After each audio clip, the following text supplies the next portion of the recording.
way you talk to her. And if you don't want your prayers hindered, he says, exercise whatever influence you have in a measured way, because I'm watching. And I'm like the Lord. When I meet people for the first time and I don't know them, I don't watch how they treat important people. I watch how they treat people that they think are not important.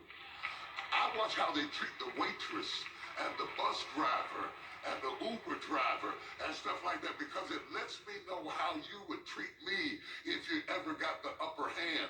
And I choose my friends by the way they treat people they think they don't need. Because the moment they stop needing you, they will treat you that way too. Oh, this is worth the whole message. That part right there is worth the whole message. So pay attention if you're trying to figure out who to date. Don't watch how he treats you. Everybody treats everybody good on a date. Look for how he treats the waitress. Look how he treats the person who parks the car. Look at how he talks to people that he thinks he doesn't need or that she thinks she doesn't need.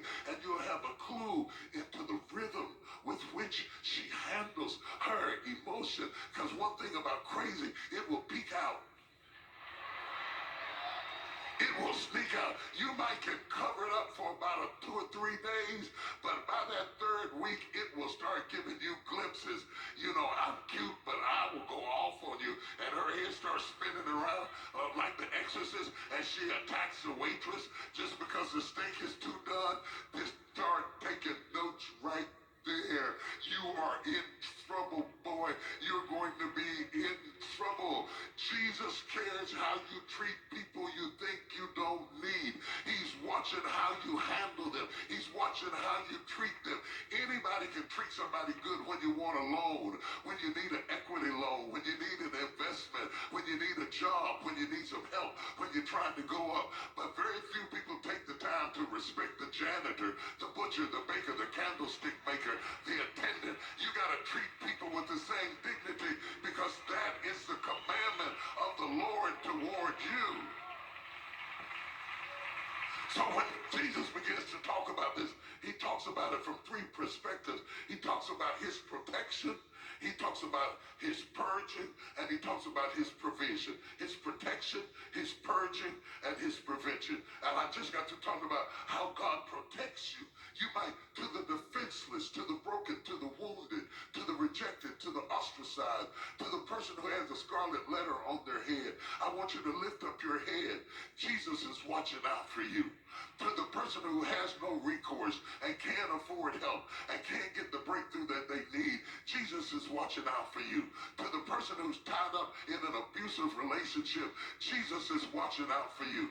To the person who's mistreated on their job and in their neighborhood and in their life, Jesus is watching out for you. And you may not see it, but sooner or later, God is going to handle the person that's mishandling you. Glory to God. I feel like shouting right now. I feel like praising him right now. I feel like giving him the victory right now. Because if God be for you, he's more than the world against you. If God is on your side, he'll make a way out of no way. If God is on your side, he will stop the lion from biting you, the fire from burning you. He will stop the enemy from destroying you. He'll stop the snake from biting you. He'll stop the sea from drowning you. If God is on your side, he'll make a way in the middle of the desert. He'll bring you water out of a rock. He'll open up the Red Sea to get you across. If God is on your side, he'll heal you by lifting up a serpent in the wilderness. If God is on your side, you can fight the Philistines with the jawbone of an ass. If God is on your side, he will make a way out of no way. He'll put streams in the middle of your desert. If God is on your side, he will lift your head up. He will renew your strength. He will encourage your heart. He will renew your spirit. If God is on your side, he will bring you out from under the power of the enemy. He will heal you even when the doctor says no. If God is on your side, he will change the records that they're counted. He will lift your head up. He will make your feet